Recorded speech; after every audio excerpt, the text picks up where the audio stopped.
But there's just a segment of the I see a bat! of the The what hell is is that noise? that? Show, is that you? Is that you, Sho? No. There's a bat raiding my house right now. Oh my god. god.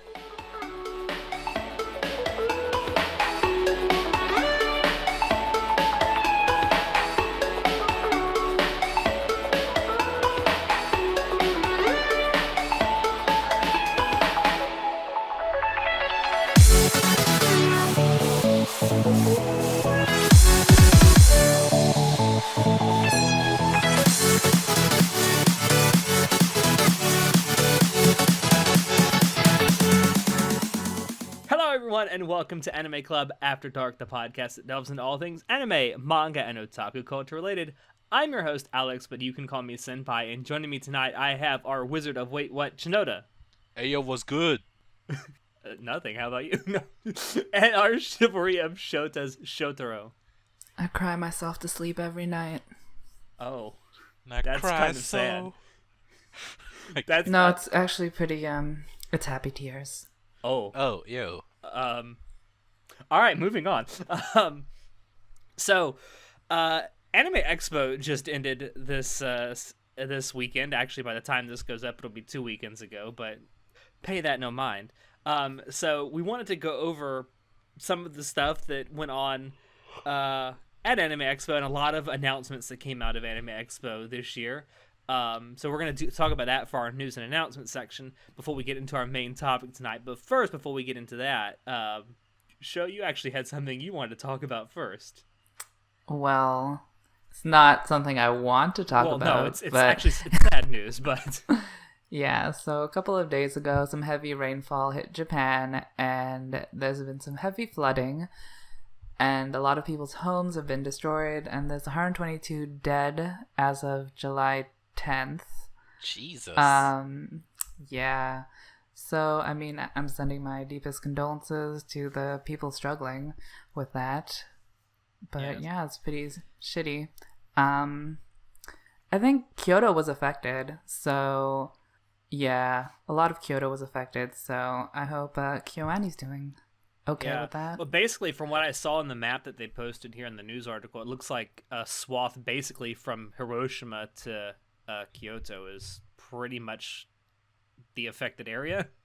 Christ. So a lot of southern central Japan. Didn't they And have Western. a mass evacuation that had to happen? I think, yes, they did do an evacuation once they realized that the waters were rising as fast as they were. From what I understand, they basically, in the course of like 7 days, they got a month and a half's worth of rain. So that'll do it. That is yeah, actually terrifying. It's very bad. I've thankfully, even though I live in Florida, I've never actually been in a flood before. I've been through many hurricanes, but never an actual flood. I can't even imagine how terrifying that must be. But like Sho said, like my deepest and I think our deepest condolences go out to anyone who was affected by this. Yeah, it's sad, and we hope that Japan recovers as fast as possible. Most And also, definitely. for anyone... Thankfully, Go ahead. I will say this, considering it's Japan, they probably do have systems and such put in place just in case of situations like this. They're rather efficient about everything, honestly, so if anyone can do it quickly and in a well-done way, it's Japan. Oh, absolutely. They recover from disasters very, very quickly, and hopefully they will this time too. Yeah, moving on to something not quite so dark, although maybe. I'm actually very interested to hear your thoughts in particular on this show. So, during Anime Expo, Studio Trigger, aka one of my favorite studios ever, launched a Patreon page. And I don't think this is the first time they've actually done this. But yeah, they launched a Patreon page to get people to basically give them money to keep doing what they're doing, right? So I don't know about you, Sho, but I'm of two minds about this. First of all, I think it's kind of great in a way, because I think that stuff like this, like Patreon, like Kickstarter, like GoFundMe, I think this is the way sort of the future of how things are going to get funded. Maybe not entirely funded this way, but mostly funded, because I mean, you see this with like, YouTubers and like amateur content creators all the time. They're reaching out through Patreon. It's like, I have this really great idea, I just need some money to make it happen. And a lot of people are very successful at this, and Trigger already seems like they're going to be successful at it. So far, at least as of the time of this recording, which we're recording this on July 11th, their Patreon page has a total of 2,437 patrons, and they're pulling in $7,656 a month.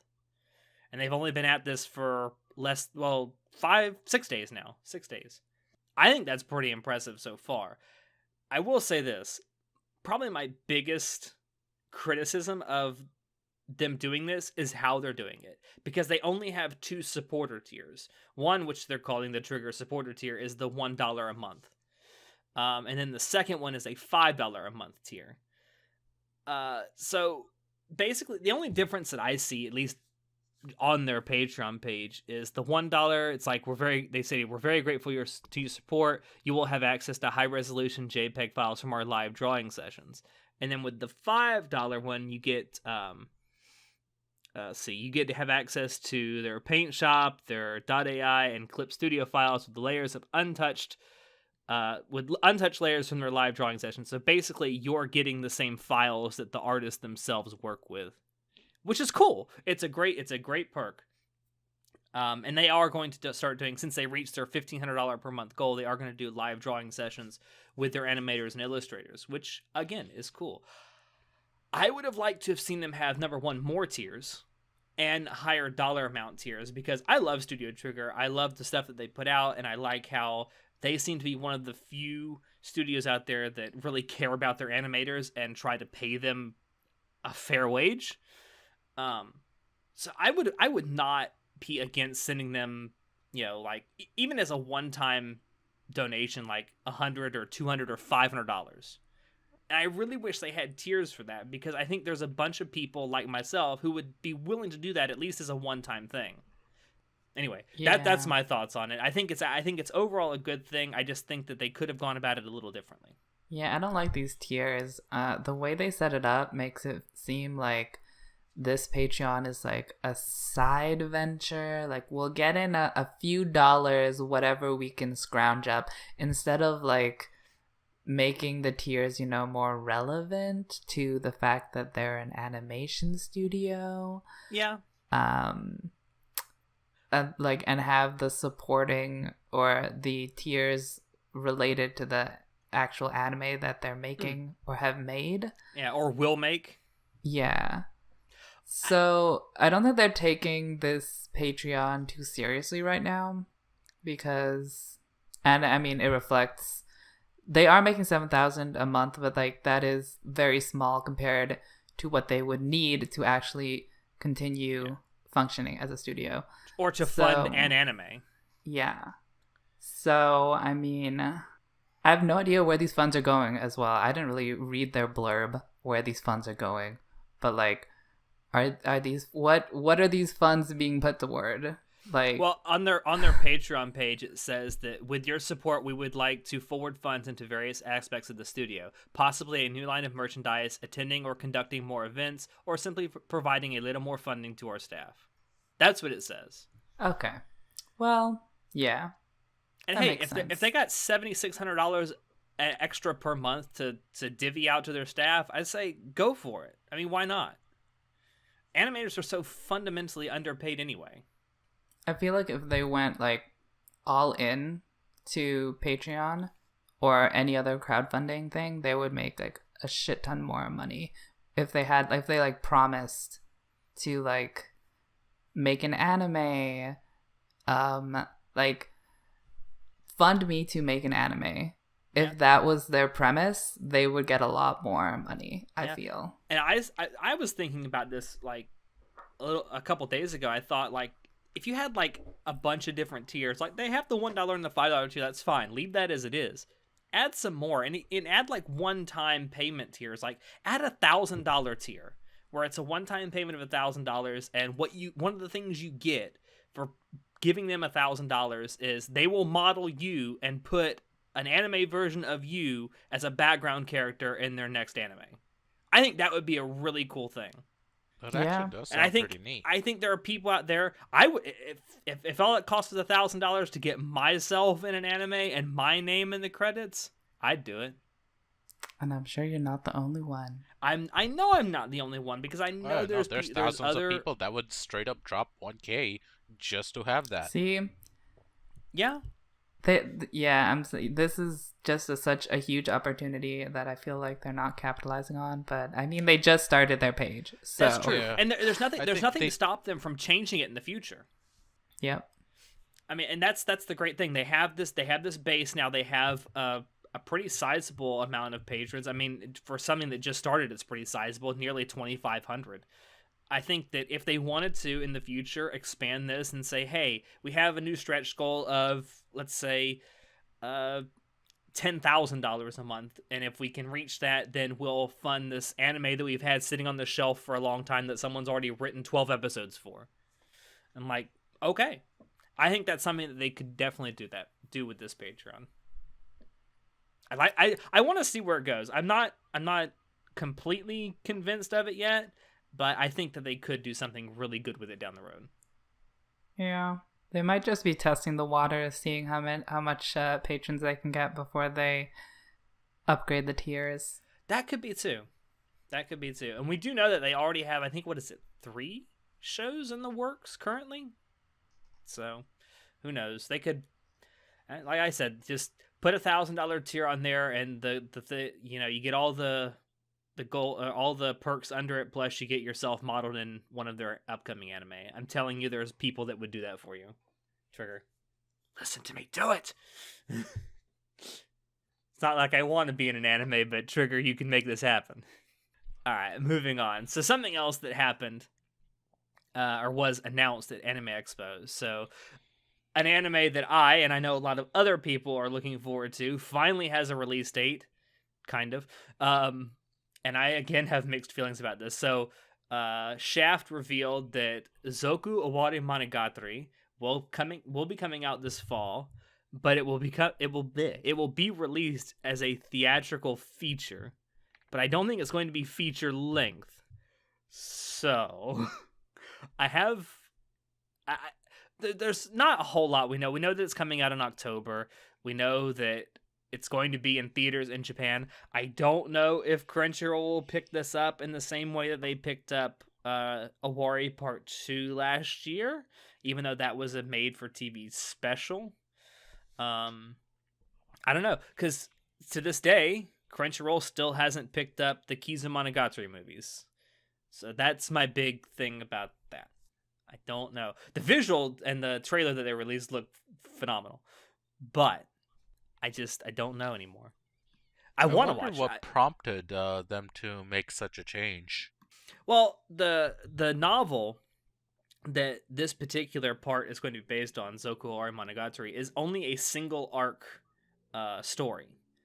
So I can see them doing something like, and it might be a feature-length movie. They may be able to string this out into a feature-length movie, like an hour and a half, 2 hour long movie. And I'd love to see the outcome of that, but I also would like to actually be able to watch it legally. Because I love the Monogatari series is one of my absolutely favorite things ever. Shaft is my favorite anime studio, so I want to support them all I can. And if they actually do have a theatrical release here in the States, I will go see it. We don't know yet. We don't know yet. But we do know that it is coming out in Japan this October, so this fall will officially be the most lit anime season ever. I don't know, but it probably will be. I know, Sho, you've kind of fallen out of love with the Monogatari series, haven't you? I mean, I've just grown bored. I've loved it ever since the word go, and I'll never stop. The word go? Yes. I don't get it. From the very first second I started watching it. Okay. Oh, that's what it starts off with. Okay. Yeah. No, it does. Well, no, it doesn't start with the word go. It's a figure of speech, you fucker. Oh. Shut up. Move on. Okay. Well, moving on. What was the next one here? Oh, yes.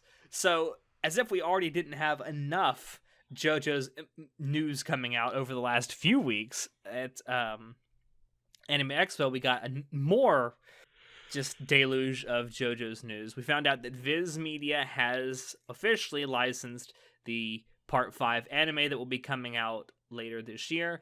We also found Ooh. out that they have licensed the Part 4 manga for release here in the US. Ooh. And most surprisingly, we found out that Viz has licensed the Part 4 live action film from last year. And it's still up in the air as to whether this will have a theatrical release here in the US, but I would be all for it. Viz, I will give you money for this. And last but not least, we also found out that the Part 4 anime is getting a dub and it will premiere on Toonami. I believe it's either at the end of August or the beginning of September. I can't remember now. So pretty soon. Yeah, it's basically going to start airing this right after Part 3 finishes airing on Toonami. That's beautiful timing. I know. I don't think you could have actually planned it any better. And the great thing about it is it wasn't planned. It just kind of happened this way. Small miracles. Yes. But yeah, so there's just infinite JoJo. We went 2.5 years without news of anything JoJo's related, and now we're getting it all at once. So it's a great time to be a JoJo's fan. And I'm interested to hear the Part 4 dub on Toonami.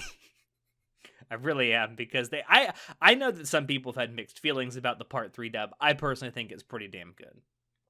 Anyway, moving on. So, more like film news here, I suppose.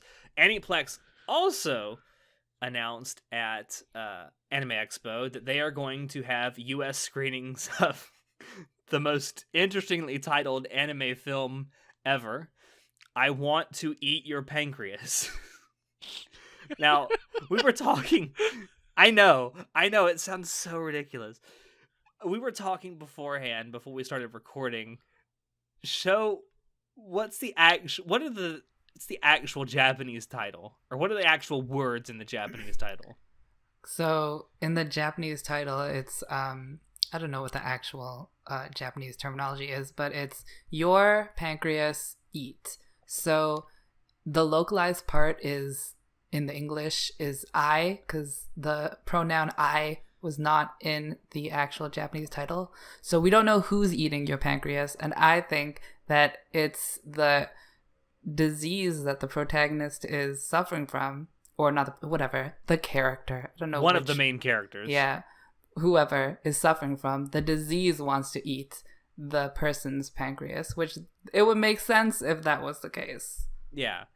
That kind of makes sense. I thought it was some kind of like Japanese idiom or like a turn of phrase or something like that. I don't know. It's a really weird title. I Want to Eat Your Pancreas. I think they could I think that's a pretty powerful line if they have like the disease say that or something. Yeah. Well, I mean, because one the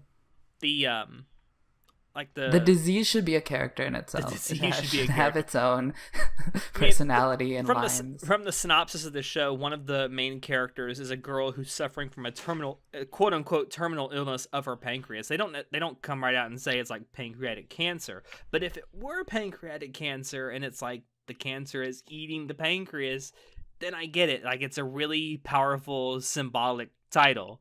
But if I don't know that, it just sounds really, really weird. Sounds kinky. Either way, it's weird. Okay. Moving on from cannibalism to, again, some more sad news. And I think that, Shinoda, you will join me in going awe when I say this. Sweetness and Lightning is ending. Oh, good riddance. What? No. Really? Yes, the Sweetness and Lightning manga ends in next month. Oh so my its god. next chapter Oh, will and be isn't its last. Suraduri Children ending also? I believe it actually ended this month. Oh my god. So many good stuff is Don't quote me on finally that, over. but I think. But yeah, Sweetness and Lightning, for those who don't know, is a manga about literally the cutest child ever, Tsumugi. Um, and it's kind of like what would happen if Food Wars was actually like a slice of life And with a family really friendly. young kid. Yeah, basically, yeah, exactly. um, but and for those who haven't actually read the manga, they also made an 12 episode anime adaptation of it in 2016, and it was absolutely adorable. And I highly, highly, highly recommend either reading the manga or watching the anime. Either way, it's just diabetes to your face. It's It literally what really Sweetness is. and It's Lightning a is. story about a single father raising his young daughter, and we see half the time we see the world through her eyes, and it's such a wonderful thing. It like And it I don't know has how, but they've really managed to capture the imagination of a child, and it's amazing. They did, and it still has to this day what I think is one of the cutest scenes ever in anime, and it's Sumugi with the shark song Same, when it's like same. same same same same same, and she's like you can see her mind. She's pretending that the lines on the street are like this thing that's protecting her from the sharks in the water. It's like it's so adorable. just listen, just drop whatever you're doing. Well, and come back to this because this is important too. But go watch or read Sweetness and Lightning if you haven't done either of those yet. You will not regret it. It's so good. I hope so much though that because I thought this manga was going to last a lot longer, but it has kind of gotten to the point where it seemed like it was wrapping up recently. I really hope that at some point in the final chapter there's like a flash forward A time skip. and we get to see a grown up Sumugi. I so want that.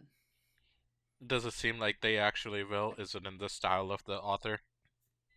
I don't think it's going to happen, but it would sure be cool to see. Okay. Anyway, moving on to our last bit of news that came out of Anime Expo.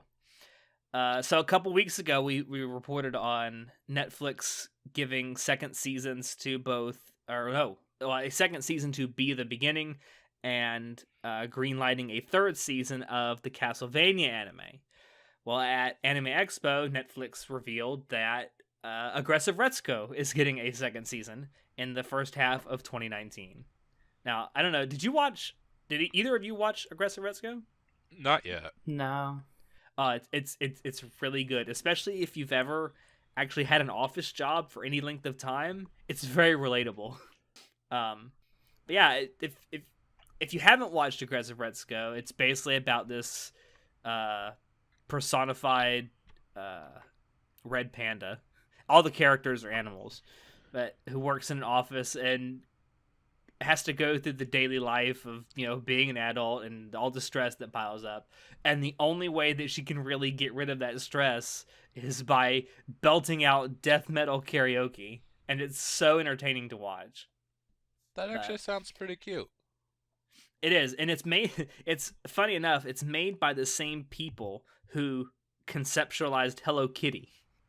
It looks similar. It has a Really? very similar art style to Hello Kitty, yes.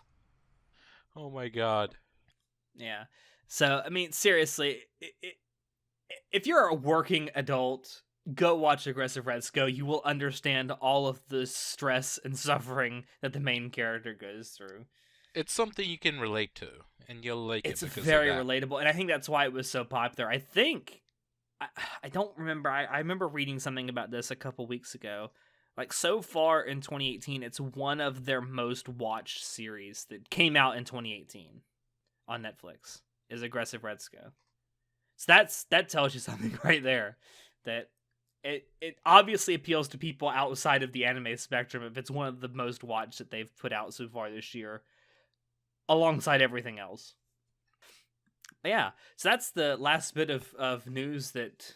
Obviously, a lot of other stuff happened at Anime Expo. Like, I think, what was it? Yen Press announced that they were licensing, I think, almost 25 or 30 manga and light novel series. I won't bother to list them all here, but yeah. So if you're a source material nut like our own John is, it's a great time for you. But moving on to I accidentally got rid of the doc I was using. But Do moving you on to want our it back? actual topic for tonight. So I know it's hard for everyone to believe out there, but this year is already half over. 2018 is almost half over. I call I can't believe lies and shenanigans. lies. No, no. Sadly, it's very, very true. It's very, very true. But we thought this would be a really good time to talk about our thoughts on this year in anime so far, since we are at the halfway point. So we've had 2 seasons of anime, and we're going to talk about some of the shows that we liked or we didn't like, and we'll lay out some of the reasons why we didn't like them or we liked them. So I'm gonna go ahead and start with one of the anime that's on my short list for anime of the year already, and that is Violet Evergarden from this winter. Now I know Chinoda, you watched it. Yes, I did, and it was Is Violet positively herself not one of the amazing. greatest, most adorable anime characters ever? She was fabulous. She was just an empty shell, and the journey of watching her becoming a human was such a privilege and honor. Like I know it was just an anime and that's normally reserved for real people, but honestly, it really felt good to watch that happen. Yeah, it was a very emotional show for me, at least. It was kind of sad watching her kind of. I'm not. We're gonna try not to spoil anything that we talk, quote unquote, try not to spoil anything that we talk about tonight. Um, but it was really sad watching her slowly realize over, like, especially the middle 4 or 5 episodes, what had actually happened, and then her finally coming to grips with it. And it's like, oh no, I'm about to ugly cry. This is not gonna be good. That was my experience watching Violet Evergarden. I'm sitting Yeah, here with singing, "Don't cry, don't cry, don't cry." Oh, you fucked it up. You started crying. Yeah, it's Violet Evergarden in a nutshell. Like, and it's KyoAni, so it was absolutely gorgeous. Like, just the art style and the animation was all beautiful, especially the scenes around the water. The water in that show was always so beautifully drawn.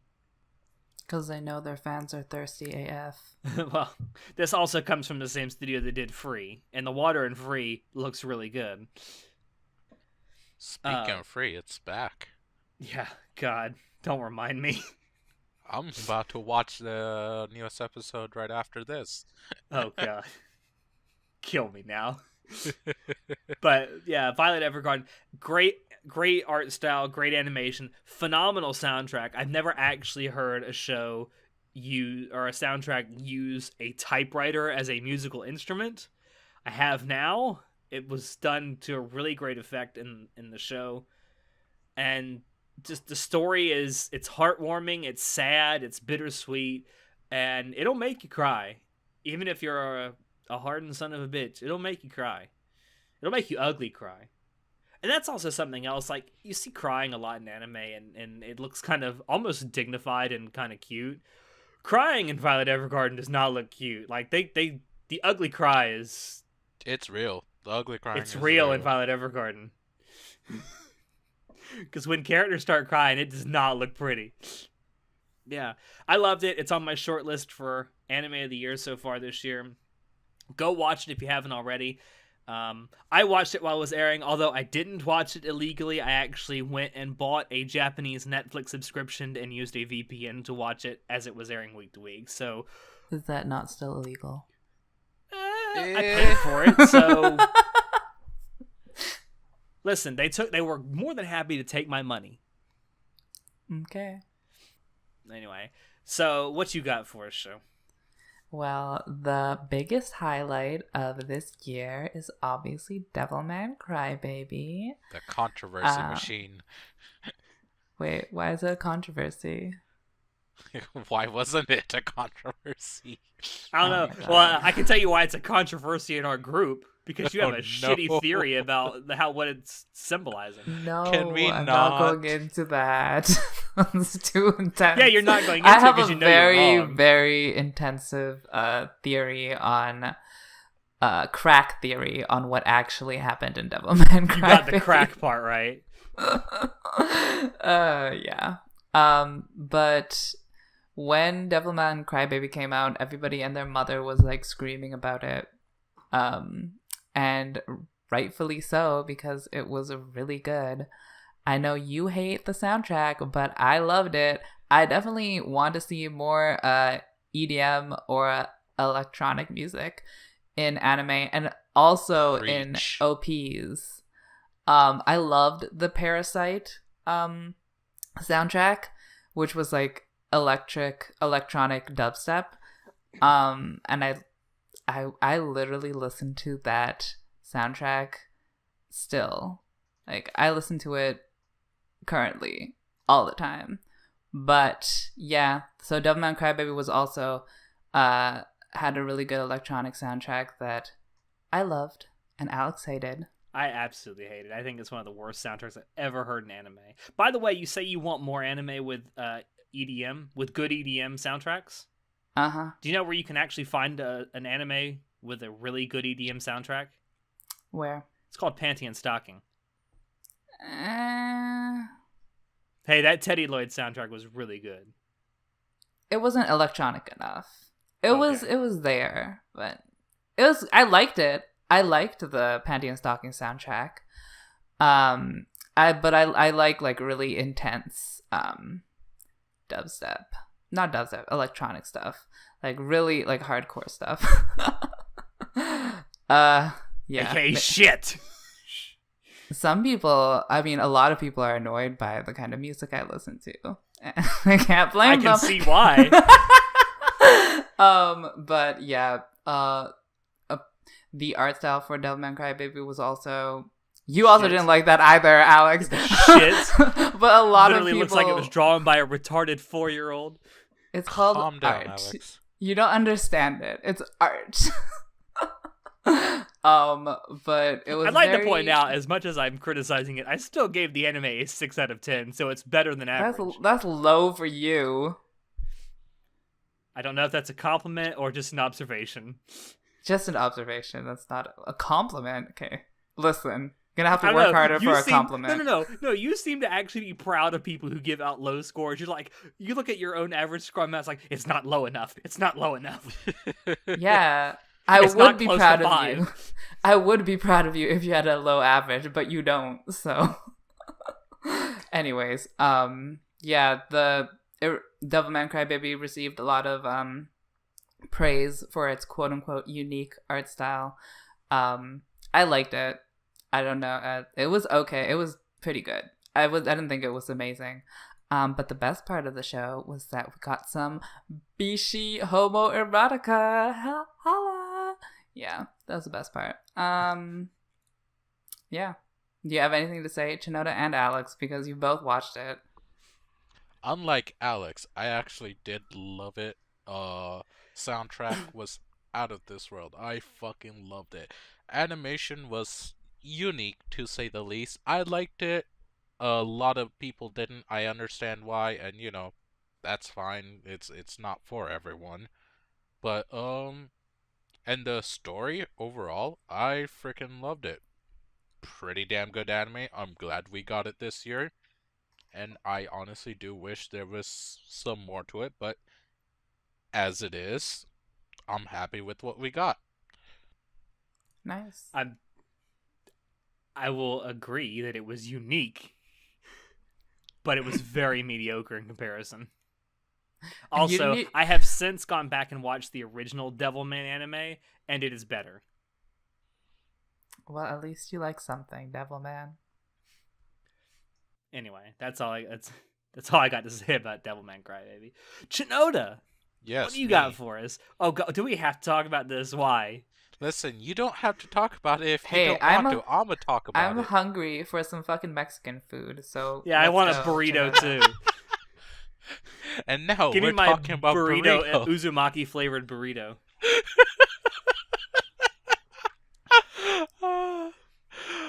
We are talking about Boruto, the next generation. Bort. No, it's been going on since what, last year?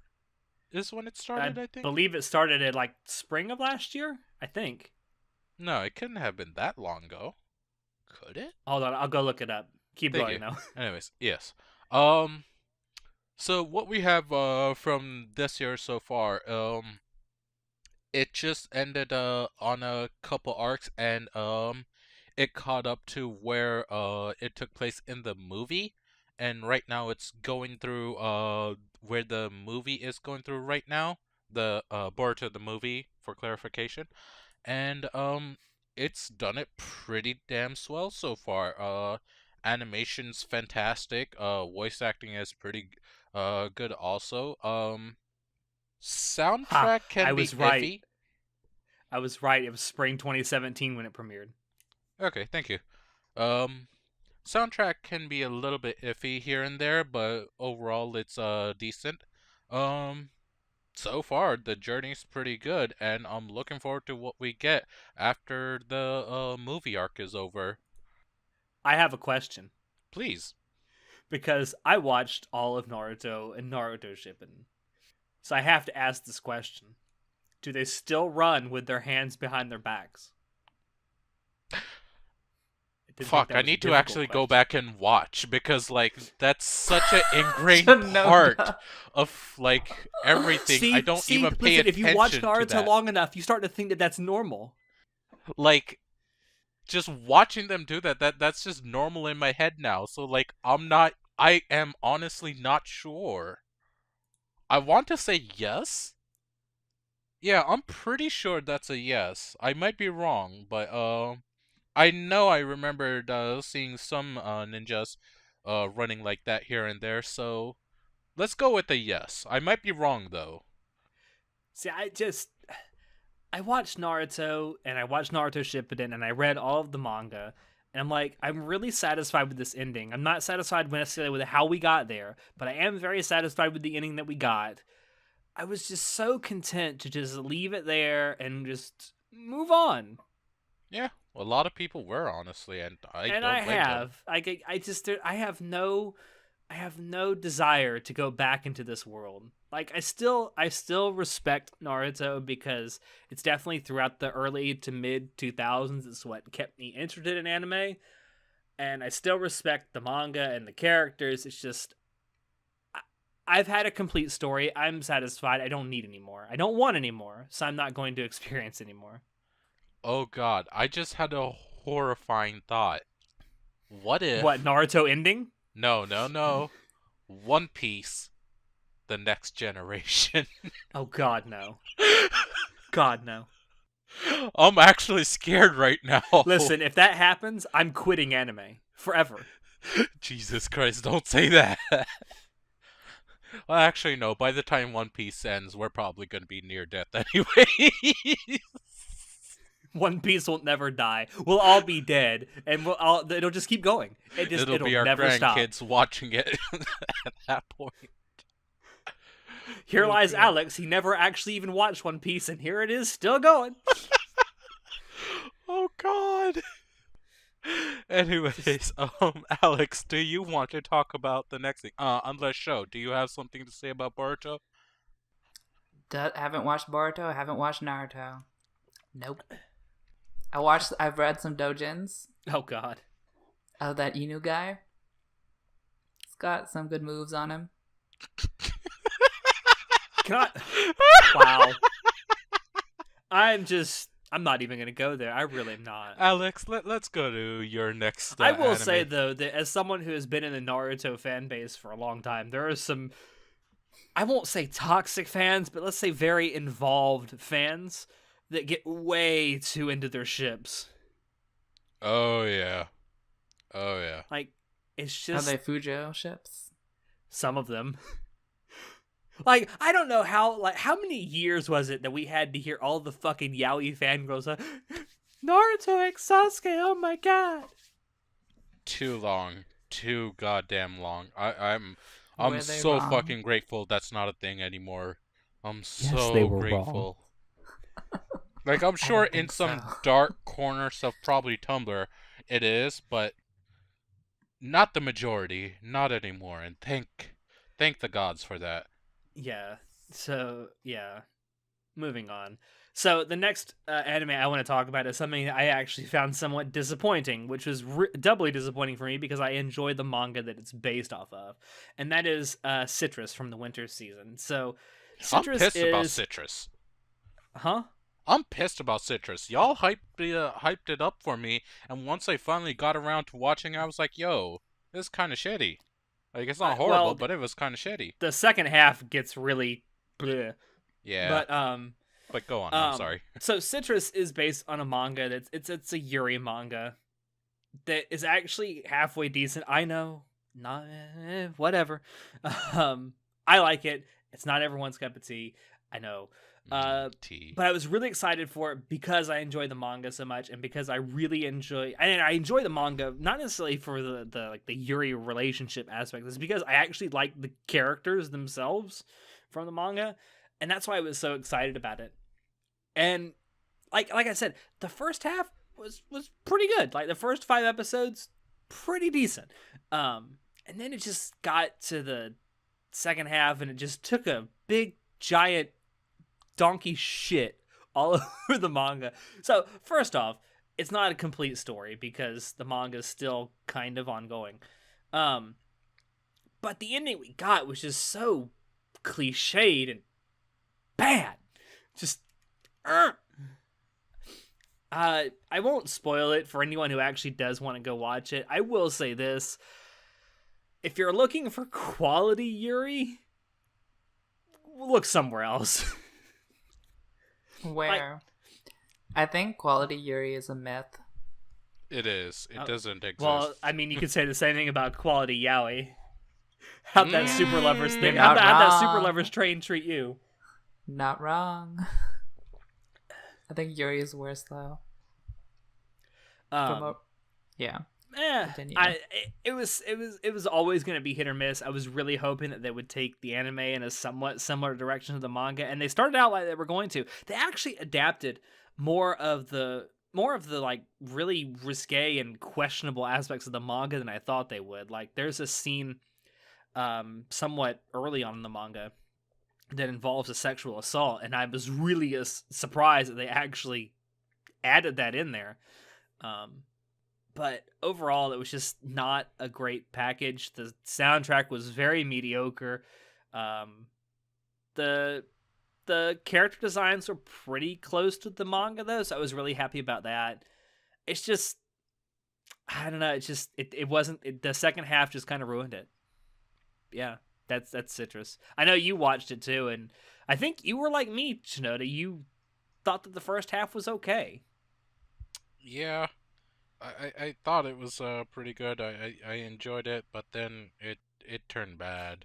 It turned back real quick. I'm like, yo, what happened? I actually have one of my friends who I talk to after pretty much every episode on this, and she agreed with me. Like, it was decent at first, but after some point you just want to see them fuck and then move on. And it's like, And it just becomes this constant game of will they, won't they, will they, won't they, will they. You just get and tired of it after a while. it's such a overused stereotypical trope in anime. Like, and it doesn't matter what the pairing is, if it's a straight pairing, homo pairing, or what. Like, it is just a trope, and it's a tiresome old trope. We've had shows quite recently, actually, that have gotten over that and have actually gone into the relationship and actually explore relationships instead. And thankfully, they're doing so much better because of that instead of the tired old trope of will they, won't they. Yeah. It was disappointing. Anyway, we should move on because we're spending way too much time talking about this. Yeah, my apologies. Show what you got for your number 2. I've got the cutest show ever. Skill teaser Takagi-san. Yes, forehead song. It's moe as hell. If you don't know what this is, it's basically I think elementary, No, middle school. middle school. Okay, they look like babies. Okay. They are babies, okay? Okay, so 2 middle school children. One is Takagi-san, the girl, and one is Nishikata, the guy. and the girl just teases the guy all the time, and the guy gets really embarrassed. And that's the whole plot of the show. Is just you just tease the guy all day, and it's so adorable. Yeah. And I love it. It was animated really well. The voice actors are really good. Who was it? Was it Yuki Kaji who did the Nishikata? main guy? Yeah. And I then think so. the voice actors for Takagi is the same voice actress that does Megumin and Konosuba. Wait, really? I see. Yes. Oh my god. Yeah, Oh, I wait, really know liked this. Yuki Kaji's performance. I like Yuki Kaji in general. Yeah, I know. So, You're kind of a fan of Yuki Kaji. yeah. Because I'm a shonen whore. Whatever. And hey, at least you admit it. Yeah. I highly recommend if you like slice of life or romance. It's very good. I don't like either of those, but I really like this. So, And you like this. That says something. yeah. Well, it has Shotas in it, so that's what pulled me in. But you have to admit it was done really well. It was really, really good. Like Yeah. the production quality and everything was very top. Very good. Yeah. I will say one thing though before we actually move on. What? The porn that's been made of this show, please stop. Okay, I didn't know that. I didn't need to know that existed. Please I mean, stop. it's of anything. There's gonna be porn. Let's be real. That's just a thing. Uh-huh. Alright. Chinoda, what you got for your second? Because, you have something that I actually haven't seen, so please sell this to me, because I actually was thinking about watching it. Alright, what I have for all of you is A Place Further Than the Universe. It is, in my honest opinion, one of the best anime to come out within the past 2 or 3 years. And I Wow. do honestly mean that. It is such a introspective, emotional journey that I did not expect at all from this anime. I had no clue it was gonna be this deep. And Alex, I know you. You're gonna be crying like a little bitch. Oh my. Yeah, it's that good. So TLDR, main character wants to do something big before she moves on from her middle school or high school? High school, I believe. High school into college. She just wants to do anything, and she runs into a character that wants to go to Antarctica because her mother was left there. Okay.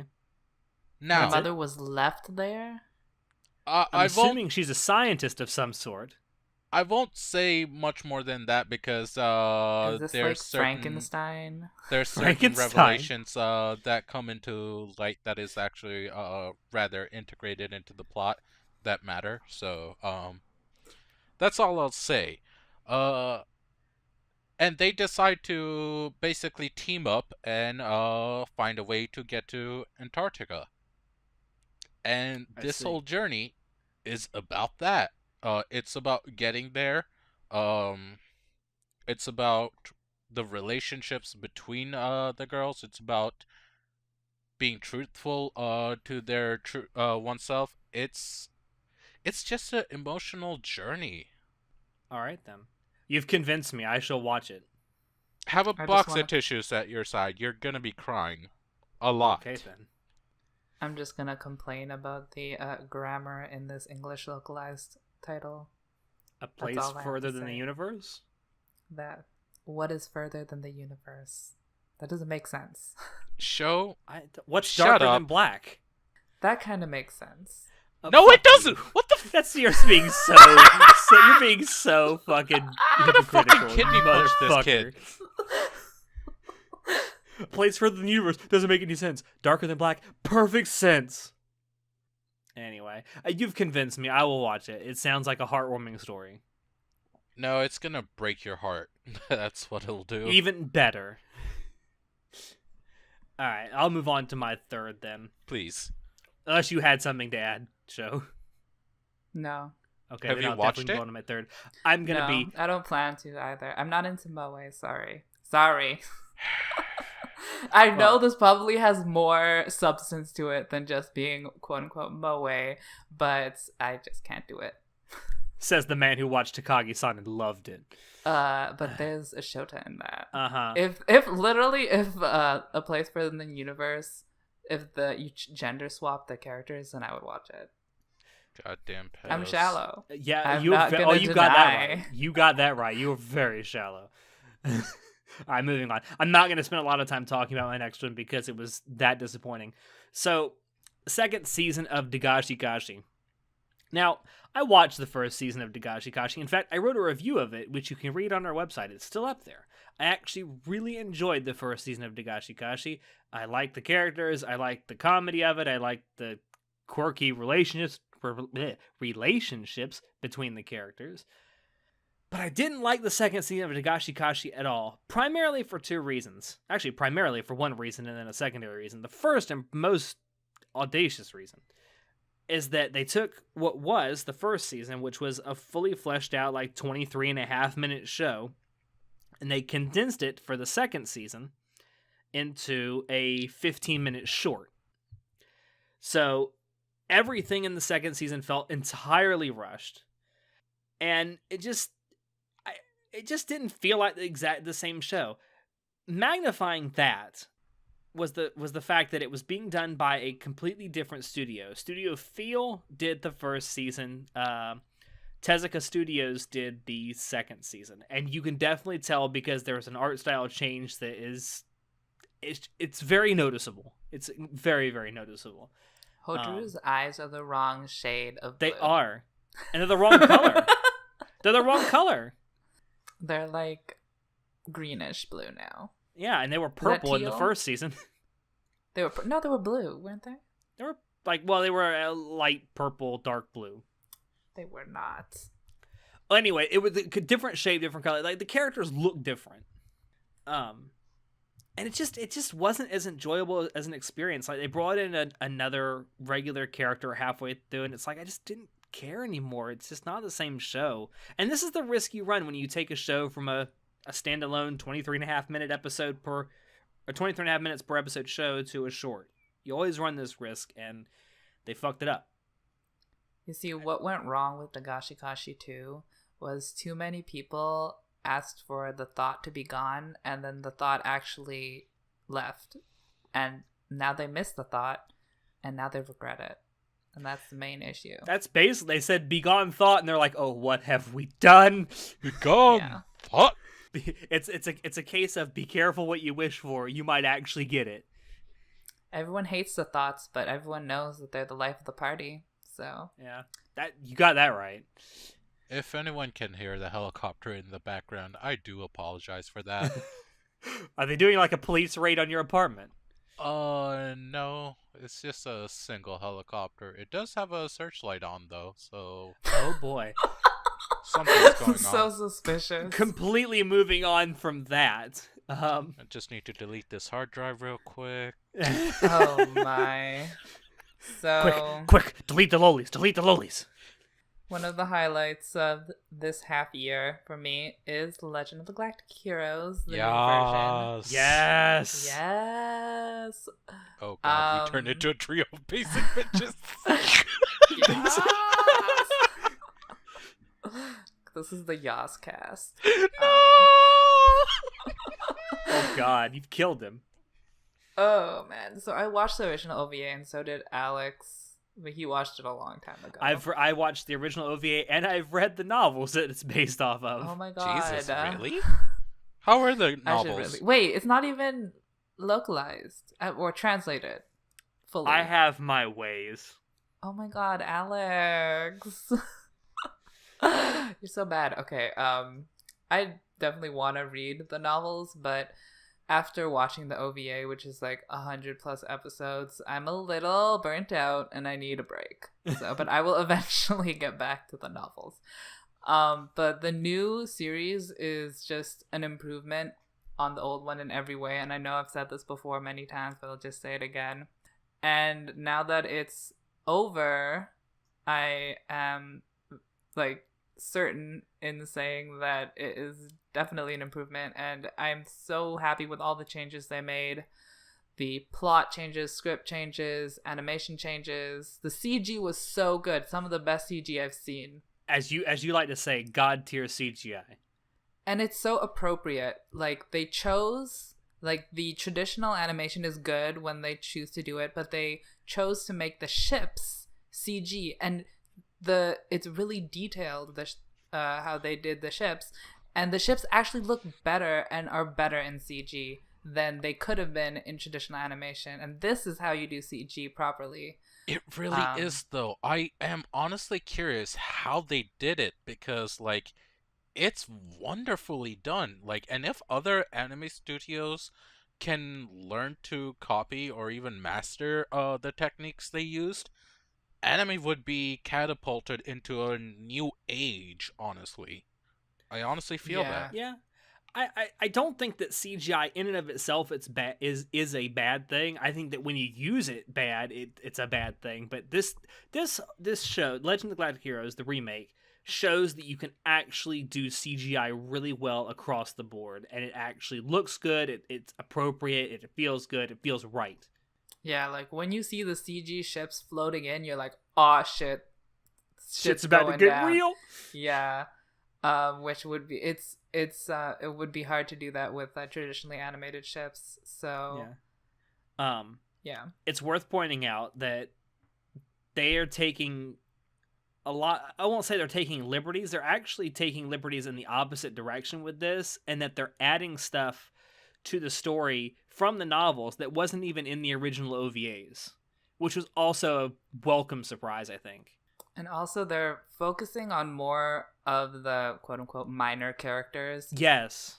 They're fleshing out the whole cast properly so that you have you instead, like in the OVA, it was very obvious that you were supposed to root for Reinhardt because they gave him the most characterization. Yeah. But in the new version, they're also characterizing Yang Li much better, and the Free Planet Alliance characters are all much better characterized, so you are equally interested in both sides, which makes for a much more interesting story, and it's way more enjoyable. Yeah, well, especially there was that episode where they spent a lot of time with like the politicians from the Alliance, and you didn't get that in the original. At least not to the degree you got it in this remake. Girl, that could describe every single episode of Well, yes. So, joking. yeah. I want to point out something though that I also really liked about this remake is that the music is awesome. Like I'm actually oh, really? You didn't like it that much? I think that's like a piano theme that they do, which I was like, if they just made the OP is amazing. If Hiroyuki Sawano actually did the rest, that would be great. And I said this when it first started. I was really disappointed because I thought when I saw Hiroyuki Sawano, I thought he was doing the entire soundtrack, and it's like, no, he's just doing the OP, and I'm like, oh, that's a shame. Because I think, like, I really like the music as is, but I think that if Hiroyuki Sawano had done the entire soundtrack, it would have been absolutely fucking amazing. Yeah. But the OP is absolutely great. Like, I just, even if you're on the fence about watching this remake of Legend of Galactic Heroes, go listen to the OP. That by itself is good. I'm curious. Oh, go ahead. We've talked about this a lot, but oh, what is gonna happen after the movies? How am I gonna watch the movies, and also what's happening after it? That's also something that needs to be addressed. So the show itself was only a 12-episode show, and that's ended. But the story isn't over, and they make that abundantly clear in the final episode of the show. Yeah, there's a lot more to. There's a lot more to come, and we already know that there's going to be 3 movies in succession. So I'm assuming that the first movie is going to cover at least the battle that they're going to at the end of the show. I don't know what it'll show anything else beyond that. I'd be kind of surprised if they did. There's a lot we don't know about these. We don't know how long these movies are going to be. We don't know, what arcs are going to cover, what characters are going to cover. It could be completely out of order chronologically. I hope they don't do that because that would be ruinous. But then even after these 3 movies, there's got to be more coming after it. They just haven't announced yet for a complete story. I find it very difficult to believe, unless these are like 3.5-hour movies each, that they're going to cover anywhere near the rest of the material with just 3 movies. Alex, what if the movies turn out to be recaps of the 12-episode show? Oh my god, no. I would be so mad. Oh, that would be so funny. I mean, they went all in with this, and I would be very shocked as if we don't get a complete readaptation of this story.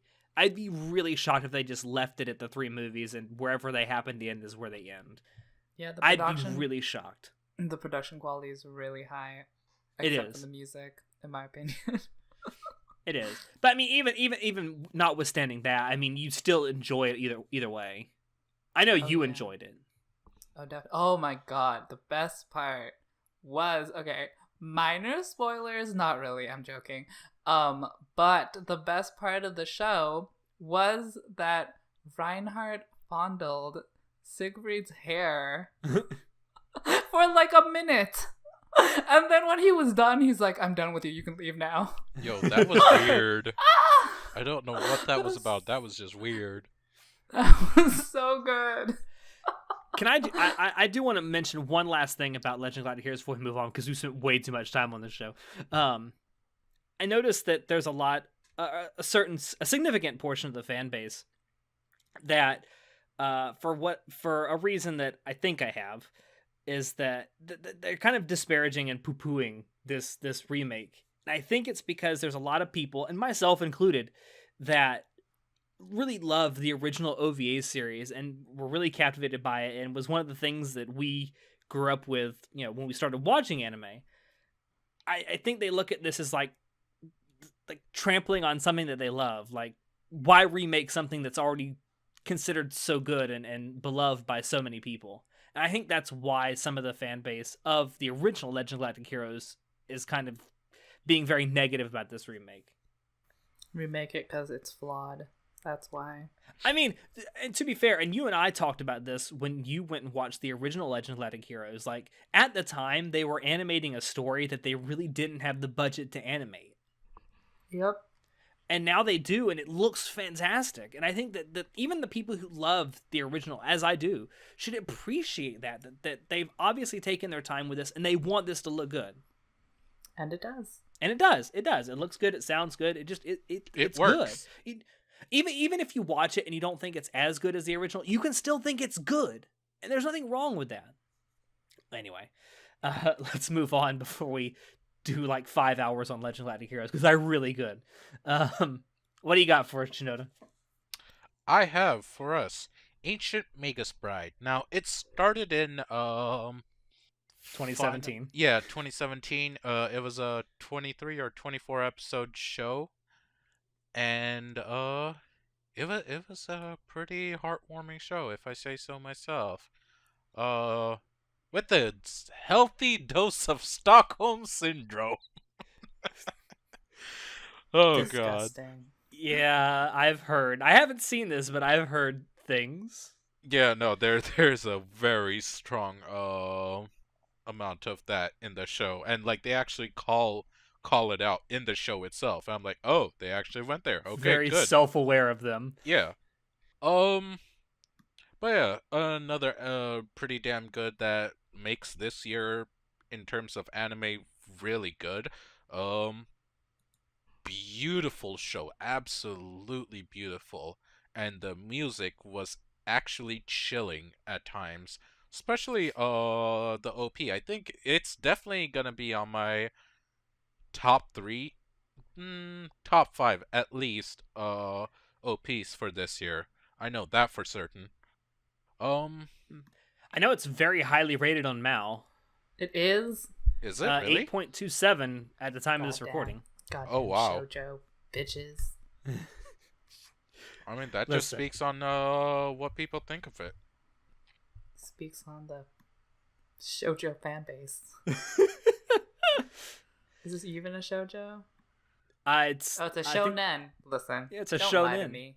It's it's like a mix of everything, honestly.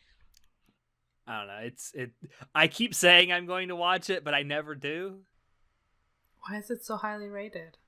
I don't understand this Did I you you watch know community. it? why is half the stuff Yes, on I Mal as watched highly it, rated as it Shinoda. is?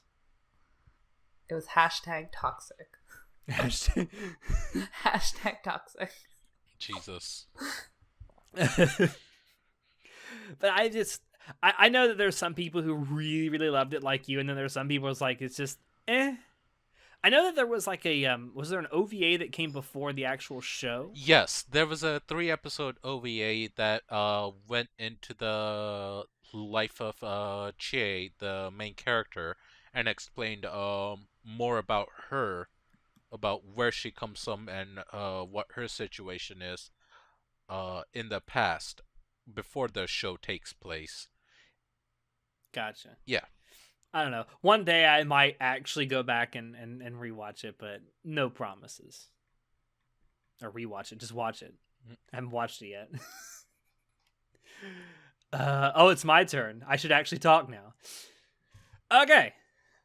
So the next one that I want to talk about is another show that's actually on my shortlist for Anime of the Year this year. It is Wotakoi, or It's Difficult to Love an Otaku, and that's from the spring season. This show, Yes. yes, this show, and I was talking to John about this the other night. This show is oddly relatable. Oddly, Like no, in, it's in a perfectly understandably relatable. What the hell are you talking about? in a very interesting way. Like, okay, so one of the things that Watsukoi deals with, not just relationships between otaku, which is one of its primary focuses, but one of its other focuses is uh relationships, inter-office relationships. Like, it's really in real life, this is the case too. It's really difficult being in a relationship with someone that you work with every day, because you're forced to be together all the time, unlike a regular relationship where you're just together at times when you're not working. And it just, there's a lot of stress, and there's a lot of there's a lot of questions that have to be asked when you're in a relationship with a coworker that Watsukoi just kind of brings out perfectly. And I love it for that. And just, oh, Watsukoi is so good. Go fucking watch it right now. Um If you're adult just oh, otaku, you'll only relate to it so much harder, especially if you're a person who's dating. yes. Yes. Especially if you are a person, an otaku yourself, who has dated a fellow otaku, you will definitely find this very relatable. Um, I would also be remiss if I did not say, because John most likely wanted me to say this to you guys, it's based on a really good manga. Isn't everything? Well, John, he's a source material whore. Of course. But yeah, it's just Watsukoi. It's heartwarming. It's cute. It's funny. It's relatable. It's great. If you're looking for kind of a slice of life romance that revolves around people like you who are probably listening to this, who are adults. There are adults who do adult things in an adult way. Go watch Watsukoi. You won't be disappointed. And it's OP, and its ED are so fucking catchy. I just hum along to it every single time. It's great. I actually rewatched the entire thing last night. It's great. Go watch Watsukoi. Yeah, please Go go now. watch it. All right, Show, what do you got? Speaking of anime that are adapted from good manga, I'm gonna briefly talk about Tokyo Ghoul Re. Wait a minute. Okay, I Ugh. talked about a good adaptation of a good manga. You're talking about a bad adaptation of a good manga. Tomatoes, tomatoes, same difference.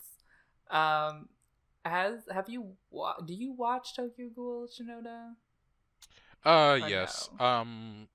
A couple episodes into I don't know. Hold on. Let me Oh, check real quick. well, Yeah, I'm on episode 9 of Re.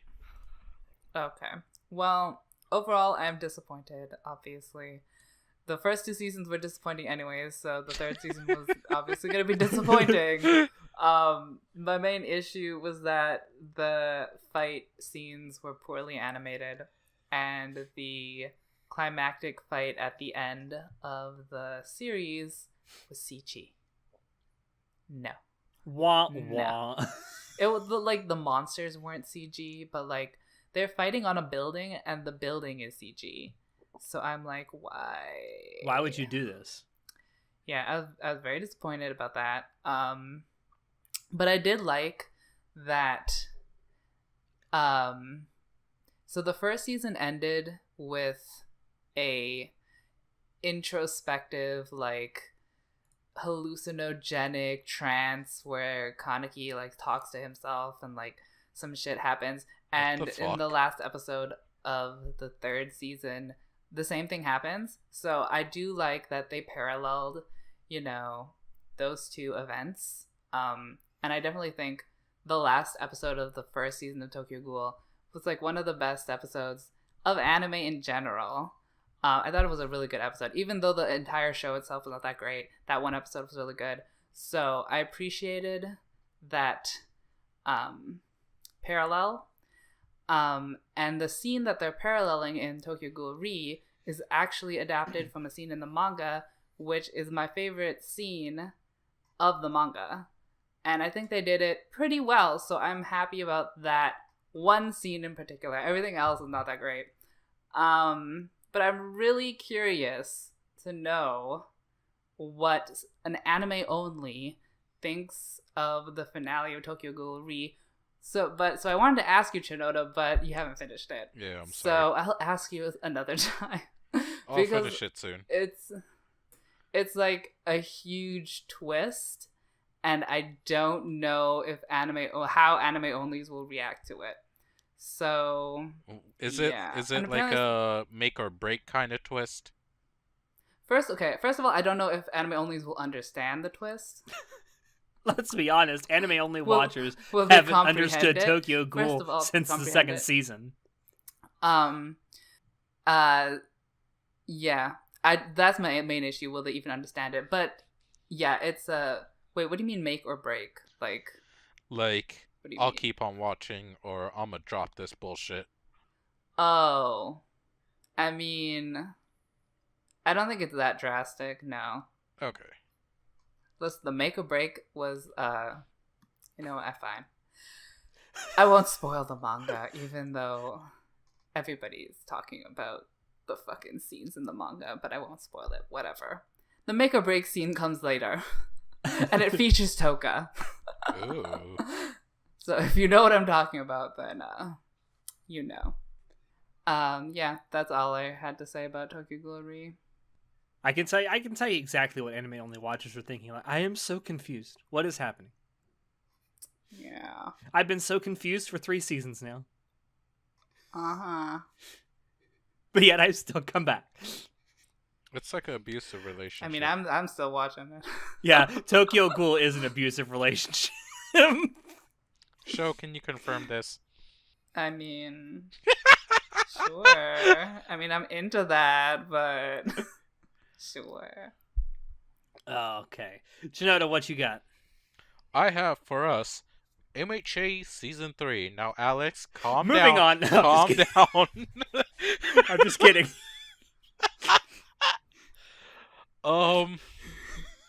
If you watched MHA or seen the hype around it, you already know what it's about. It's been, let's be real, one of the most popular animes in the recent years. Season 3 pretty damn good in terms of what it's got. It's keeping the hype going. It's building on the lore even more. Soundtrack is surprisingly well done for this season. Like, I wasn't expecting it how they did it this season, and I was in love with it. Um I don't have too much more to say about it, honestly. Anyone else? Oh, thank God. I dropped it after season 2 Fair enough. I dropped it after episode 5 of season 1. of season 1. Yeah. I haven't regretted that decision a single time. I do enjoy the Bakugo and Redhead Dojinshi, so. Oh, Yes. Funny enough, my friend just messaged me. She's watching through season 2 right now, and she's starting to like Bakugo, and I'm like, Mm-hmm. she's like, why do I like all the angry boys? She has good taste. uh, I have nothing else to add. shall we move on No, then, Alex? please, please, let's move on. Okay. Okay, so next to last show that I want to talk about is yet another show that's on my anime of the year shortlist, and that is a beautiful, beautiful anime from the spring season called Megalobox. Oh Now, my god, yes. Me and this Alex will anime, actually be doing a spoiler cast for this later on. maybe I don't know yet. I thought we were. Maybe I don't know. We gotta find time to do it. That's the problem. Right, right. Um, yeah, Megalobox. This show came out of nowhere to be like one of the surprise anime hits of the spring season. I would Now, say the to be year. well, it's definitely like I said, it's on my shortlist for anime of the year. I think it's probably on a lot of people's shortlist. Had a weird ending, which we'll talk about in a minute, but yeah. So Megalobox is a 50th anniversary sort of celebration of an old manga called Ashita no Joe, and it's essentially like a reimagined version of that story told to for a modern audience. Um, it's a really good story. It's a great underdog story. So if you're a fan of underdog stories, you'll love Megalobox because it is the quintessential underdog story. But the thing that stands out the most about Megalobox is its art style and its soundtrack. They Its art, intentionally scaled down the art just to make it seem of an older style, and I yes, appreciate that to such a high level. They intentionally yes, made it look older. they made it look like a '90s anime, Yeah, they straight up did, and it or worked maybe out even older than so that. well. Just a old anime. Like you can just say that, just an old anime, and it works so well because of the Yeah, feel of the anime. yeah, and just the soundtrack really goes along with that. It's a very old school sort of hip hop inspired soundtrack, sort of in the same vein. I won't say it's necessarily as good as, but it's in the same vein as something like Samurai Champloo. Um, it just and it works with the aesthetic that they kind of went with because it takes place in this sort of dystopian future setting, and like and they do a really good job with the animation style of showing that the city that this takes place in is a very run down and dilapidated place. Um, and that's something that really comes through with the art style. It's a very like it's very dystopian in the way it's drawn and the way it plays out. Um, but yeah, if you're a sports anime fan, if you're a fan of like old school art styles, if you're a fan of the quintessential underdog story, give Megalobox a try. You will not be disappointed at all. It is great in every sense of the word. Now, the ending, a lot of people were kind of iffy on the ending though. It has sort of a wishy-washy ending and it's not it does have an ending. Um A but a definitive lot of people ending were too. expecting I think a little more out of that final episode. Were you, Chinoda? I'm sorry, say that again. Were you actually expecting more than we got out of the final episode? I did want a little bit more. I felt the final episodes felt a bit rushed, or the Yeah. pacing was off. I'm not sure which. I can't put my finger on it yet, but I wasn't necessarily expecting it. I did like it.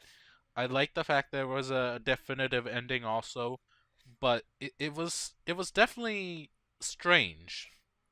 Yeah. It certainly wasn't what I was expecting. Um, and I was personally expecting to see more of the final fight than we got to see. I think it would have been a little better had it been maybe a 13 or a 14 episode show and we got to see the entire fight, like all played out. I think that would have been a lot cooler. It would have been nice. It really would have been. They Yeah. they skipped a lot of things that I wish we could have actually gotten to see. Yeah. Something else I want to say just real quick before we move on is that like the characterization that we got in this show for it being a a single season show, was it 13 episodes? Yeah, Yep. 13 episodes. Um, I think for it being just a single season show, we got to learn so much about the characters, especially the main two, Joe and Yuri, and the rivalry that develops between them. And It's not really fun to watch. not just them, but the side characters as well. The amount of character depth and development that happens in this show is actually astounding. Like, I didn't Yes. think it would be this rich, and it was. And I'm like, yo, how did they cram all this into one single season? Yeah. 13 episodes, Um, and yet it works so well. It does. It's really difficult to believe that they were able to cram something this elaborate into 13 episodes, but they did it. And I We think they say cram, but more or it less went off without a hitch. yeah, like we say cram, but like the pacing of it all and the development felt very realistic. Yeah. Also, one final thing. I think this is actually really cool, and it comes through in like the final few episodes. So the whole story revolves around a fight that's going to happen between a tournament style fight that's going to happen between four of the world's best boxers, or megalo boxers as they call it here, which is basically like machine assisted boxing. Two of the final four are not Japanese. One is is it British? American? I think he's British. He's English speaker, and the He other was one American, is the other was a Hispanic dude. he is a Hispanic, and they only speak English and Spanish in the show, which I thought was a really cool little detail. It Like, really was. and it doesn't, and it actually sounded good. Like because I speak Spanish, and like I understood there wasn't like a big accent. There wasn't. It almost sounded like a native Spanish speaker was speaking those lines. Yeah, it was And it was actually really, impressive. Like, yeah, it was a really cool I was little very detail. caught It off was, guard, but I liked it. yeah, it's a really cool little detail, and it's nice to see that. But anyway, that's all about Megalobox. Go watch it, especially if you're a sports anime fan. Give it a try; you won't be disappointed. If you're a Show what you got. boxing anime fan, and if you Oh, love that an too. underdog story, my god, you will fall head over heels for this. That too. Show what you got. So, season 5 and 6 of Oh, God. Netflix's Voltron Legendary Defender aired this year. It's technically not an anime, but it could be if you want it to be. There was a lot that And- happened in it, right? Like, for a couple weeks, my Tumblr fucking exploded all over that there's a show. lot of so there's a big ship of I don't know what it's called. Shiro and Keith is a big ship in the fandom, and they got a lot of scenes together. So maybe that's what caused the explosion. I don't know. I'm not on Tumblr. I'm not that much of a masochist. Yeah, don't. But yeah, there was some good plot points that happened in this year's seasons. I just find this funny because the only reason I got into this show was because I saw fan art of two of the male characters, Keith and Lance, being shipped, and I was like, these characters are so fucking cute. What is this? And then that's the only reason I had to watch it, and that's still the only reason I have to keep watching it. But the show itself is it's actually pretty interesting. It's like a space adventure. But the Fujoshi fan base is basically the major reason that I'm watching It's this. sustained solely by its Fujoshi fan base. That's literally that's like 90% of the reason why I'm watching this. Christ. I'm so shallow, but what I have can nothing to say about this. I haven't watched Voltron since I was a kid. I don't even know how it relates to the original. Like how closely it is. I feel like the plot is not close at all. Because I feel I like have they no changed idea. a lot. You know, I realized, so there's this character called Pidge. In the original, Pidge was a man. And in the new one, Pidge is spoiler, Pidge is a woman. Um, which is not really a spoiler because you can tell that her voice actress is a woman. And the reason they changed that was because they wanted more female representation. But the thing is that Pidge acts just like the original Pidge in that she acts just like a man. So everyone, I don't know if this is problematic, but she comes off as a female to male transgender man. And the actual production committee came out and said she's not, or he's not, or I don't know. Pidge is not transgender. She's just a tomboy. And I'm like, there was even a scene where Pidge was looking at the washrooms and like, I don't know which one to go in. Oh well, I just won't go to the washroom. And I'm like, that if that's not transgender baiting, then I don't know. You're telling me that she's a tomboy? Okay. So that's one thing that's between the old and new, where it didn't really transition that great what they tried to adapt, in that they wrote a poorly written transgender character and they don't want to admit it.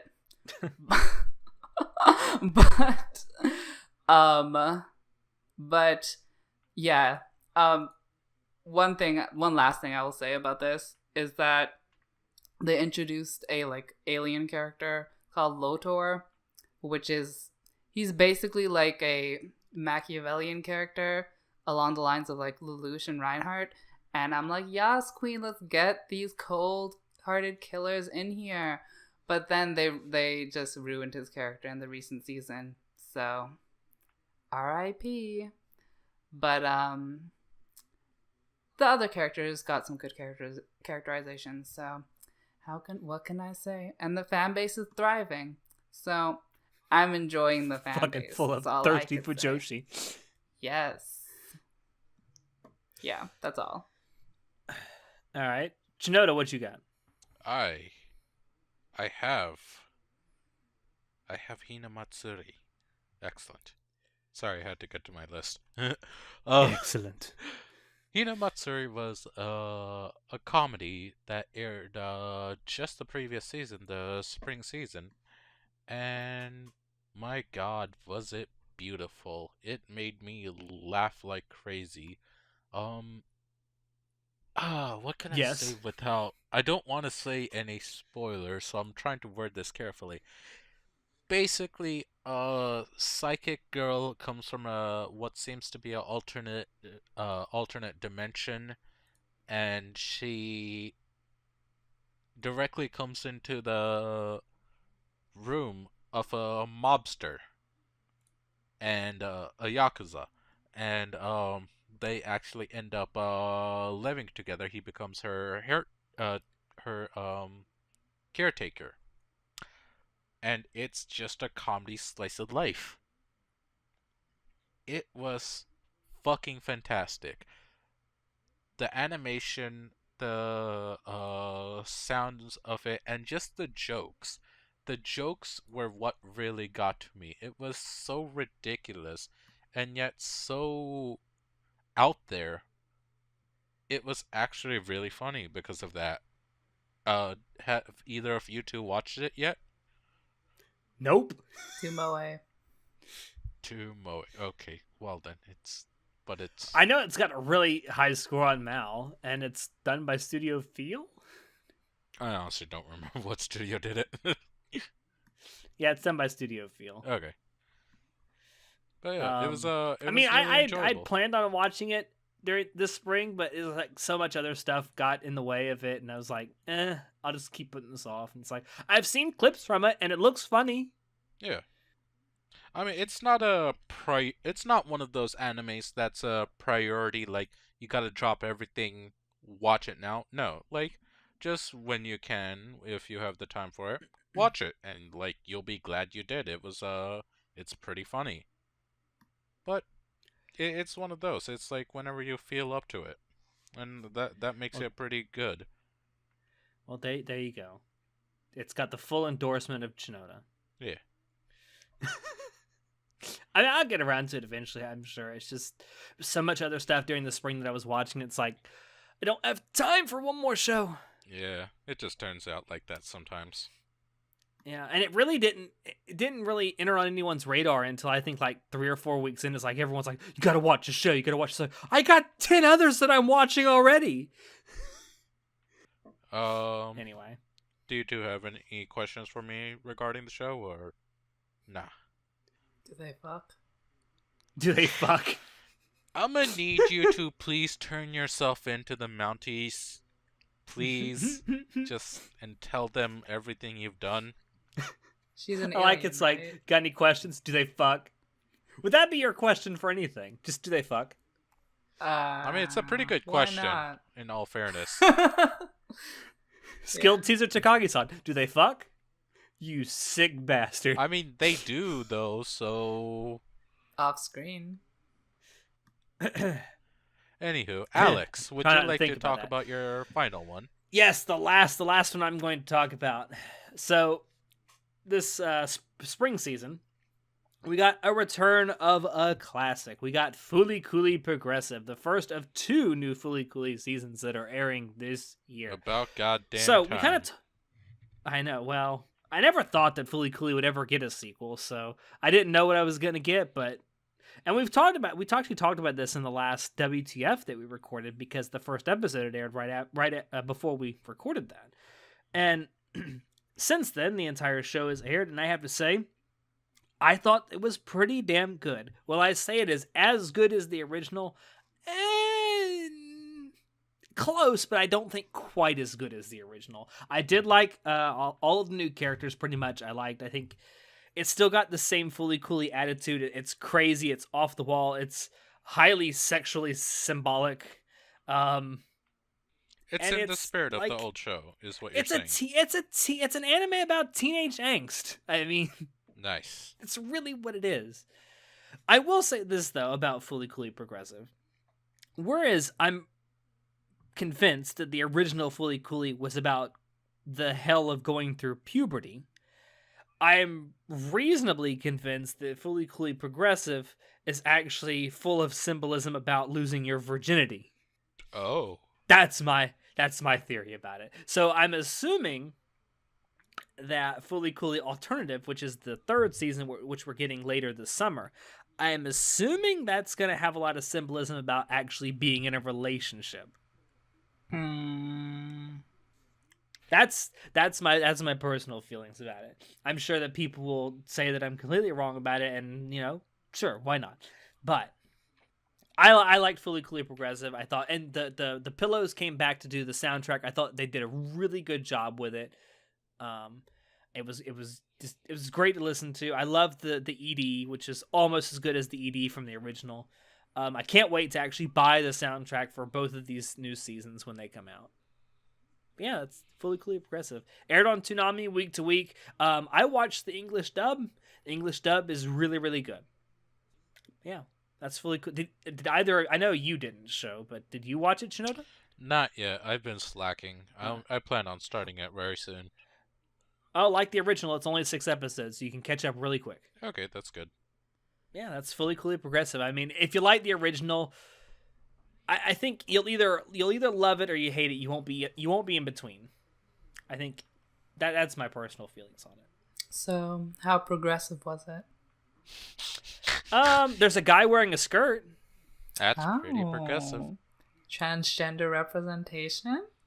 Hey, He maybe doesn't they're just into identify as cross-dressing. God, transgender. why you He gotta just put wears a skirt. cross-dressers down like that? Yeah, I'm not just because someone progressive enough. cross-dresses. Listen, just because someone cross-dresses does not mean they are transgender. What? Don't put people in a box. Yeah, you gotta put them in a rectangle. Oh, shut up. All right, moving on before this derails out of hand. Show what you got.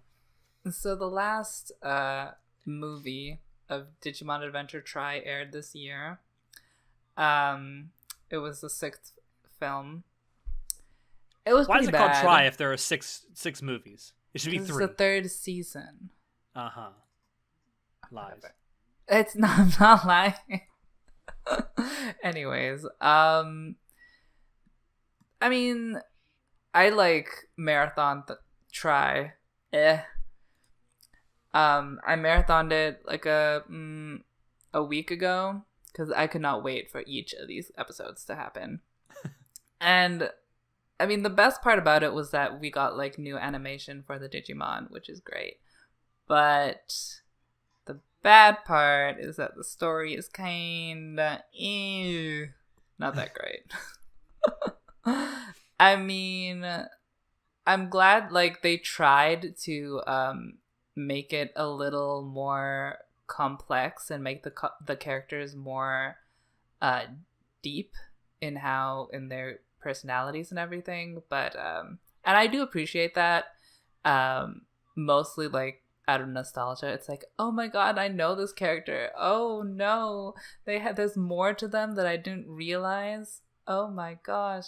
But it was not that deep after all. They didn't go quite far enough. And yeah, but I enjoyed it. It could have been much better, especially since Digimon has such a huge fan base. You could have invested into some better script writers. But I'm not gonna complain. How's 'cause the it's better show than doing nothing. in terms of popularity currently? Girl, what metrics am I gonna use?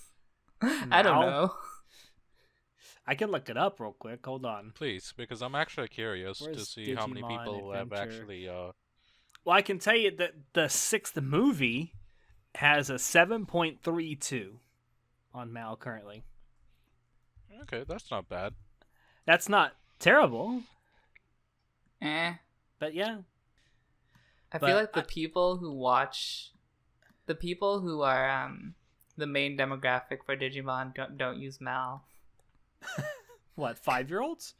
No, people who aren't into anime, they're just into like Digimon. Okay. Because like I've never watched Digimon Digimon, is so I barely wouldn't know. anime, I've never watched Digimon in my life. and that's where you went wrong. Mm-hmm. I think that's where I went right. Oh Let's my be god. honest. No. Yeah. Is that all you got? Yeah, that's it. Okay. Shinoda, take us out. I will take us out with putting us in a wonderful, wonderful show that aired, and the 3rd season is actually airing now. Overlord. I'm talking about season 2, which aired. When was it, Alex? The winter. Winter, yes. Alex wants What to you're talk talking about this is as well. Bone Daddy. Bone Daddy. I would get some of his bone. Oh man. What'd you think about season 2, Alex? Okay, so here's the thing about that. I haven't actually watched the anime for season 2 yet The fuck's because wrong with I you? am reading the light novels. Watch the anime too. The hell?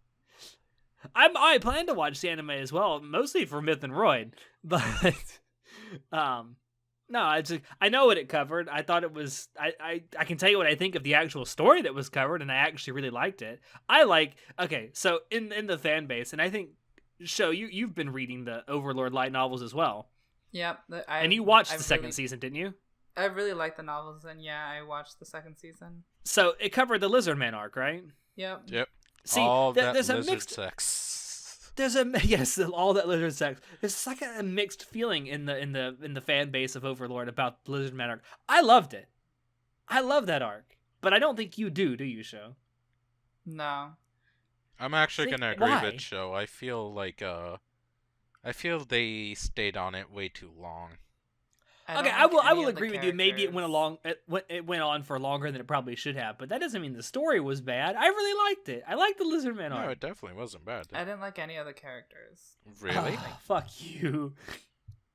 No, yeah, no. I mean, don't know. I like the characters in all the other arcs. Well, not all of them, most of them. The Lizard Man arc, it's like, whatever. I don't know. It's just I liked it. It's not my favorite arc by far, and I'm not all the way caught up with the light novels either. But I don't know. It's just I liked it. I know it wasn't everyone's cup of tea, but I actually do look forward to watching it, seeing it animated. But I liked reading it for sure. I liked it. I don't know why I liked it. I just did. Uh-huh. I mean, it's Got a Overlord. Lizard King. It's got a It's pretty so simple it's not for formula. the lizard man's sex. Uh-huh. I'm not convinced. It's not. Shut up. It's not for the lizard man's sex. Yeah, I'm gonna say, if any of you like Overlord, or if you liked even the premise of Overlord, I would highly recommend reading the novels, because the anime is not as good as the novels. It's like light and day. It's light and day. Light and day. Oh god. But yeah, the novels are so much more detailed and better. And honestly, season 2 to me didn't make any sense, because there was so many explanations that they skipped over in the novel, and I don't know how you connect the events together. Honestly, even in season 1, once I read the novel, I'm like, oh, I understand now what's happening, because they didn't explain anything in season 1. Because, well, you can't really. It's the optimal way to experience the story is as a novel, because there's a lot of monologues and a lot of narration. Oh, there's a lot of monologues in Overlord. Holy shit. So People love to talk to themselves in Overlord. It's yep. pretty entertaining though, so it's okay. Ooh. There's a, what was it? Isn't it? It's in volume 3 or 4 where there's like a 5-page monologue, and it's like, Jesus Christ, shut the fuck up. Christ, that is long. It's great though. It's very self-aggrandizing. All I want to say is that from season 2, climb best boy. Well, you ain't wrong. You ain't wrong.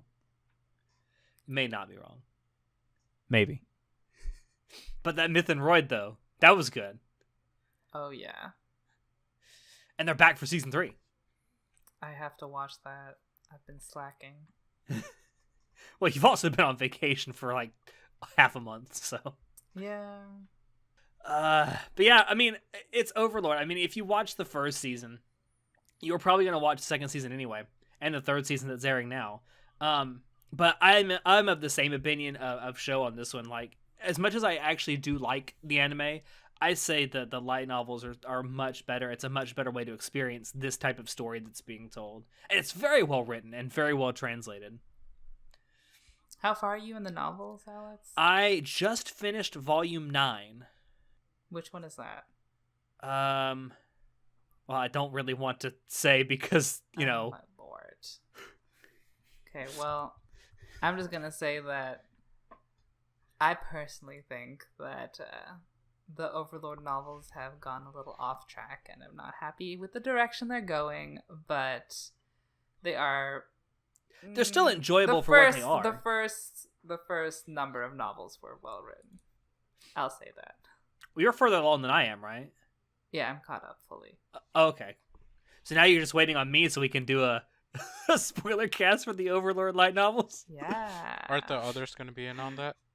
Well, yeah, John, for sure, because it's John's baby. True. I wonder if Jason would join that. I don't know.